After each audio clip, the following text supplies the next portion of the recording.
केंद्रीय सरकार ने वक्फ बोर्ड में संशोधन किया अधिनियम में, और संशोधन के बाद यह आवश्यक कर दिया गया कि जो भी संपत्तियां उनके पास है उसको पोर्टल के ऊपर रजिस्टर करना होगा। उम्मीद यही थी कि इसके माध्यम से जो अवैध कब्जे हैं वो हट जाएंगे, लेकिन एक और मार्ग निकाल लिया इन लोगों ने और अपना ही मेकर और अपना ही चेकर लगाकर उन्होंने उन संपत्तियों को दोबारा से रजिस्ट्रेशन करने की प्रक्रिया प्रारंभ की। राजस्थान के अंदर उस तरह का षड्यंत्र सामने आया और हमारे लीगल सेल जिसके संयोजक श्री मोती सिंह जी एडवोकेट आपके सामने हैं, इन सब के प्रयास से स्कैंडल, वो धांधली सामने आई, किस प्रकार से सरकारी संपत्तियों के ऊपर अवैध कब्जा किया जाता है। हमने जब इस सारे विषय का अध्ययन किया तो पाया कि वक्फ बोर्ड के जो सीईओ हैं अबू सुफिया, वो इस सारी धांधली के किंग पिन है, ऐसा यहां के लोगों का कहना है।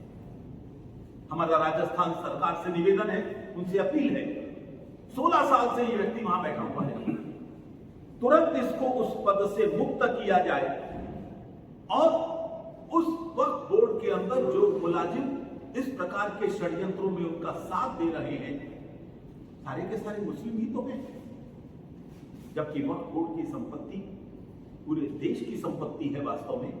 तो और ये नए संशोधन के अनुसार उसके सदस्य गैर मुस्लिम भी रखे जा सकते हैं, तो कर्मचारी क्यों नहीं? तो इसलिए जितने भी इस प्रकार के कर्मचारी हैं उनको भी अविलंब तत्काल प्रभाव से हटाया जाना चाहिए।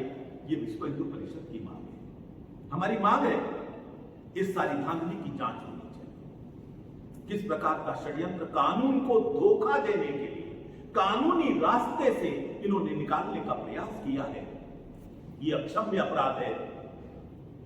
तो इसलिए अविलंब इसकी जांच होनी चाहिए और जो दोषी हैं उनको दंडित करने की कार्यवाही भी तत्काल प्रारंभ होनी चाहिए। आप लोगों ने कुछ पूछना है, बनी है, उन सबको हटाने का निर्णय लिया है, हटाना प्रारंभ कर दिया है और सरकार के इस कदम को माननीय उच्च न्यायालय ने सहमति दी है और उन्होंने स्पष्ट कहा है राष्ट्रीय सुरक्षा सर्वोपरि है, हम इसके मामले में कोई समझौता नहीं चाहते।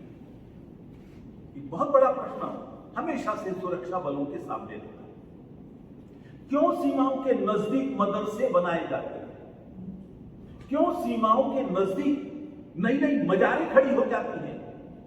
बंगाल की बॉर्डर के ऊपर कई बार, आसाम के बॉर्डर पर भी बीएसएफ ने चेतावनी दी है। राजस्थान सरकार ने इस दिशा में कदम उठाया है, हम उनका हार्दिक अभिनंदन करते हैं और उम्मीद करते हैं राष्ट्रीय सुरक्षा को खतरा निर्माण करने वाला प्रत्येक तत्व इससे सबक लेगा, इस कार्य में सहयोग करेगा। और इसलिए हमारी मुस्लिम समाज से भी अपील है, कृपया 50 किलोमीटर के दायरे में आने वाले इस तरह के सभी अवैध या वैध अतिक्रमण वो हटा लें। देश की जनता उनकी देशभक्ति पर कोई संदेह नहीं करेगी, लेकिन अगर वो अड़ते हैं इस बात पर, कोर्ट में जाने का मतलब ही अड़ना था, तो निश्चित रूप से राजस्थान की जनता उन पर विश्वास करने वाली है।